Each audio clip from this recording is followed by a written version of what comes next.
এই শাড়িটা ভালো না? শাড়িটা সুন্দর, কিন্তু তোমার গায়ের রং তো শ্যামলা, একদমই মানাচ্ছে না। ও তার গায়ের রং একেবারে দুধে আলতা। লতা এই শাড়িটা পরলে একেবারে পরীর মতো লাগবে। তোমার বউয়ের নাম বুঝি লতা? ওকে সুন্দর লাগলে এটা নিয়ে নাও।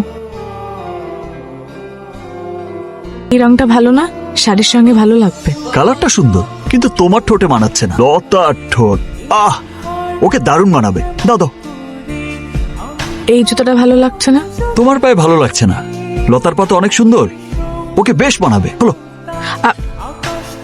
এই ভাই, এটা প্যাক করে দেন, চলো। তোমার বউয়ের জন্য আর কিছু কেনা বাকি আছে? না, আর কিছু বাকি নেই। আর শোনো, কালকে কিন্তু সকাল সকাল চলে আসবা, সন্ধ্যায়ও আসতে পারো। এই নেচে মেচে গেলে আর কি। আমি কিন্তু ধুমধাম করে বিয়ে করছি, ডিজে মিজে সব থাকবে, বুঝছো? আয়োজনের একদম কমতি থাকবে না। আমরা এমপি মন্ত্রীর ছেলে না হতে পারি, কিন্তু মনটা অনেক বড়।